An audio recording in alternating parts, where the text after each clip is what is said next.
Perjalanan kasus skandal Bank Senturi seolah berhenti dengan vonis terhadap salah satu Deputi Bank Indonesia Budi Mulya. Padahal ada 10 nama penting dalam kasus ini yang diperintahkan pengadilan untuk diperiksa. Bagaimana pintu masuk membongkar kasus ini? Telah bergabung di studio peneliti ICW Tama S. Langkun. Selamat malam Mas Tama. Malam Mbak Lara. Mas Tama, ini pasca artikel terkait Bank Senturi di media online Asia Sentinel ini membuat publik kembali diingatkan. Bagaimana sih sebetulnya perkembangan penegakan kasus hukum Bank Senturi hingga saat ini? Ya, sebenarnya kalau kita mau lihat rentetan sejarahnya, hampir setiap kali ada momentum yang berhubungan sama pemilu itu selalu Senturi atau kayak BLBI. Tapi yang dalam pandangan saya adalah ini sebetulnya kan harusnya nggak bicara soal politik. Ini bicara soal penegakan hukum. Nah, kenapa ini menjadi persoalan? Karena memang perkaranya sampai sekarang belum dituntaskan. Kalau kita mau lihat putusan tadi sudah disebut bagaimana kemudian Budi Mulya menanggung seolah-olah itu persoalan Senturi tadi secara hukum. Padahal pengadilan itu mengatakan dia secara bersama-sama. Nah, ketika ada kata bersama-sama, secara hukum itu punya implikasi. Pertanyaannya, KPK ada di mana sekarang? Harusnya itu tanggung jawab KPK. Makanya apa kemudian yang membuat KPK ini seolah tidak bisa berjalan ke depan? Kan kalau yang kita dengarkan begini, kalau dalam konteks prestasi KPK ya memang ada banyak yang baik, tapi kan dalam konteks KPK juga perlu dikritik, iya. Terutama dalam perkara Senturi misalnya. Dalam perkara Senturi KPK mengatakan misalnya masih mengumpulkan bukti, masih dan lain sebagainya. Padahal KPK itu sudah mendakwa seseorang secara bersama-sama. Hakim memutuskan apa yang didakwakan, apa yang dituntut oleh KPK. Lah, begitu semuanya sudah selesai dan terbukti secara hukum, kenapa yang bersama-sama tidak diproses? Oke, tapi KPK juga sempat mengatakan menduga perbuatan memang tidak hanya dilakukan satu orang saja, identifikasi lebih rinci mengenai pihak lain diduga masih terus dilakukan seperti itu. Ya, ini yang kemudian kita pertanyakan. Kalau kemudian misalnya KPK sudah berani misalnya menyebut misalnya nama Budi Mulya secara bersama-sama dengan 10 nama lainnya dalam dakwaan, kalau kemudian KPK masih harus merinci lagi, berarti ada pertanyaan dengan konstruksi gugatan yang dibangun, konstruksi dakwaan yang dibangun oleh KPK. Nah, ini yang kemudian kalau KPK berkomentar masih mengumpulkan bukti, berarti mendelegitimasi apa yang diputus oleh pengadilan. Dan itu sebetulnya kan juga apa yang didakwakan oleh KPK. Nah, ini yang menurut saya sebetulnya harus diselesaikan pada awalnya. Oke, artinya kasus Senturi ini sebetulnya sudah terang benderang dan sudah siap untuk dituntaskan, atau ada misteri yang perlu digali, atau memang ini ada kaitannya dengan muatan politis juga? Dalam pandangan saya seharusnya ini dituntaskan. Karena kalau kita mau lihat dari kasusnya misalnya, Budi Mulya itu apakah dia kemudian satu-satunya penyebab tunggal soal misteri 6 triliunan sekian itu? Kan tidak.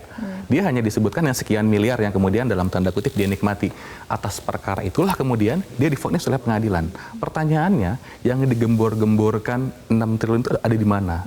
Skandalnya itu bagaimana, siapa yang bertanggung jawab, termasuk ada proses panjang yang terjadi di DPR. Kita ingat DPR ada pansus soal Senturi yang memang juga DPR tidak sampai ke hak menyatakan pendapat. Tapi paling tidak harusnya misteri uang besar inilah yang harusnya dibongkar.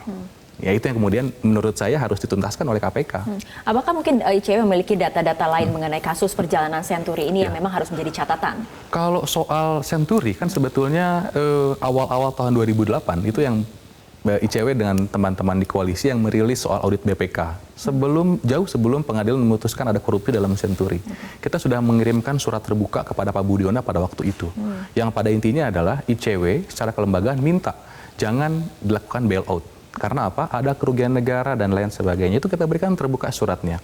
Tapi karena nggak dihiraukan, jalan terus prosesnya, terjadilah sekarang kasusnya. Dan kemudian media asing juga ini melakukan investigasi ataupun merilis laporan investigasinya mengenai skandal kasus Bank Senturi, bahkan terungkap adanya konspirasi mencuri uang negara ini sampai 12 miliar dolar Amerika atau ini setaranya 177 triliun rupiah. Tanggapannya? Iya, ini yang kemudian menarik ya, yang kemudian kenapa Senturi yang memang belum selesai dalam pandangan saya kemudian ada lagi informasi baru. Nah, dalam konteks apa yang sekarang beredar ya, yang dirilis oleh media internasional terkait dengan Senturi, itu kan sebetulnya berawal dari adanya investigasi yang dilakukan. Yang kemudian investigasi tersebut juga ternyata bukannya investigasi, tetapi akan dibuat gugatan di Mahkamah Agung di Mauritius.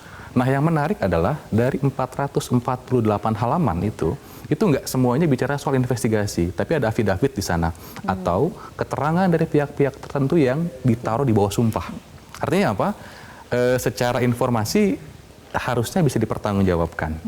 Nah, soal bagaimana isinya, apa yang diharapkan dari pihak penggugat, tentu saja itu yang kita perlu dalami lebih jauh ya. Informasi apa yang ada di sana yang menurut saya ini yang kemudian memang PR selanjutnya. Oke, ini mengenai tadi dikatakan memang harusnya ada KPK juga melakukan penegakan hukum lebih jauh lagi, karena kita tahu bersama di April lalu juga Hakim PN Jaksel sudah memerintahkan KPK secara langsung untuk menentukan ataupun memutuskan pihak lain sebagai tersangka. Tapi sejak April hingga sekarang juga masih belum ada langkah forward ataupun langkah ke depannya. Iya, jadi kalau kita mau lihat ini kan sebenarnya ada semacam kayak milestone ya. Jadi kayak dari pertama ada BPK, ada proses hukum yang dilakukan oleh KPK, ada putusan pengadilan, Budi Mulya dianggap bersalah, kemudian lanjut lagi dengan putusan pra-peradilan. Kenapa pra-peradilan ini ada? Karena dalam putusan tadi mengatakan secara bersama-sama dan perkaranya mandek. Terlepas ada perdebatan secara hukum apakah boleh putusan pra-peradilan memerintahkan penetapan tersangka seseorang, menurut saya itu menjadi persoalan berikutnya. Tetapi yang menarik adalah pertimbangan hakim dalam pra-peradilan itu menarik. Bahwa kemudian sebenarnya KPK punya tanggung jawab menuntaskan perkara-perkara yang dianggap berhenti. Nah, ini yang menurut saya kemudian harusnya KPK mengambil tindakan. Oke. Apakah artinya dengan adanya tadi dikatakan ada 10 ataupun nama-nama lain yang diduga bersama-sama dengan Budi Mulya ini bisa menjadi pintu masuk sebetulnya oleh KPK, atau KPK juga memang harus merinci dengan jelas apa peran masing-masing orang ini sebetulnya? Dalam pandangan saya ini bukan bicara soal pintu masuk, tetapi tanggung jawab yang harus diselesaikan oleh KPK. Persoalan apakah mereka misalnya buktinya kurang dan lain sebagainya itu menjadi hal yang ada di KPK tanggung jawabnya. Tetapi yang kita dari publik melihatnya ada putusan pengadilan yang sudah inkrah, sudah mengikat, mengatakan secara bersama-sama, itulah kemudian tanggung jawab KPK, bukan lagi bicara soal pintu masuk. Nah, kalau kita bicara pintu masuk, boleh jadi informasi yang sekarang beredar, dicek kekuatan informasinya, kemudian lakukan verifikasi, jangan-jangan ada informasi baru. Itu baru bicara pintu masuk. Tapi untuk perkara yang putusan pengadilan, menurut saya itu harus dituntaskan, bukan lagi bicara pintu masuk, Mbak. Oke, apakah memang ada kendala mengenai bahwa ini adalah sebatas sebuah kebijakan, bukan merupakan sebuah tindakan pidana? Ya. Perdebatan soal kebijakan atau tidak sebetulnya sudah selesai. Memang pada saat kasus ini bergulir itu banyak sekali argumentasi yang beredar bahwa kebijakan tidak bisa dipidana. Tetapi menurut saya perdebatan tersebut sudah selesai ketika ada putusan pengadilan. Kan diuji di sana kan, yang dianggap misalnya ketika dia bicara soal korupsi, dia akan cek mana perbuatan melawan hukum. Kalau nggak terjadi perbuatan melawan hukum atau kebijakan tidak bisa dipidana menurut hakim misalnya, berarti Budi Mulya tidak akan bisa dihukum. Nah, jadi sebetulnya kalau ada pertanyaan kebijakan itu sudah selesai di pengadilan, karena sudah mengikat putusannya. Artinya memang harus ada penegakan hukum selanjutnya seperti itu ya? Iya, dalam pandangan saya demikian. Mengenai kasus Senturi juga, mungkin kita bisa mereview kembali ini. Menurut Anda mekanisme di mana yang salah ketika memang adanya pembengkakan bailout itu sendiri, atau bahkan mungkin sebetulnya kesalahan sudah mulai daripada saat Bank Senturi ini merger dari 3 bank itu, Bank CIC, Bank Piko, dan juga ada bank satu lagi Bank seperti Danpak. itu. Ya, sebetulnya kalau dari awal kan kita juga memperhatikan ya, ICW sendiri pada waktu itu ada tim yang memang yang fokus bicara mengkaji audit BPK. Pada waktu itu kita menemukan, tiba-tiba ada bailout yang dikeluarkan, yang kemudian secara prosedural itu ada banyak aturan yang dilanggar. Ketika ada aturan dilanggar, ketika negara dianggap rugi atas kebijakan tersebut, maka indikasi korupsi sudah mulai kelihatan.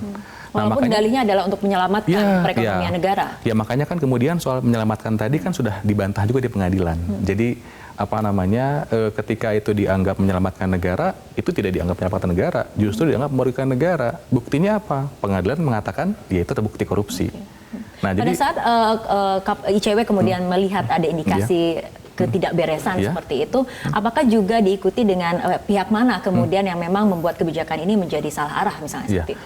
Ya kan sebetulnya pada waktu itu ICW sendiri melayangkan surat terbuka kepada Gubernur BI pada waktu itu Pak Budiono. Jadi ICW memberikan surat terbuka yang kita pada prinsipnya mempertimbangkan tolong jangan di bailout ya. Karena apa? Karena tadi akan menimbulkan kerugian yang lebih besar. Dasarnya apa? Dasar ada pada audit BPK yang saya ingat waktu itu setebal lebih dari 500 halaman yang bicara soal bagaimana prosesnya, di mana melawan hukumnya, yang pada prinsipnya perdebatan tersebut sudah selesai ketika Mahkamah Agung itu memutuskan itu memang betul bersalah. Artinya dalam surat ICW apakah juga menyebutkan nama di situ atau hanya Ya. kemudian dari segi kebijakan saja? Pada waktu itu kita hanya minta dari sisi kebijakan, karena kan kita belum ada yang dalam tanda kutip investigasi lebih jauh ya, kita hanya melihat atau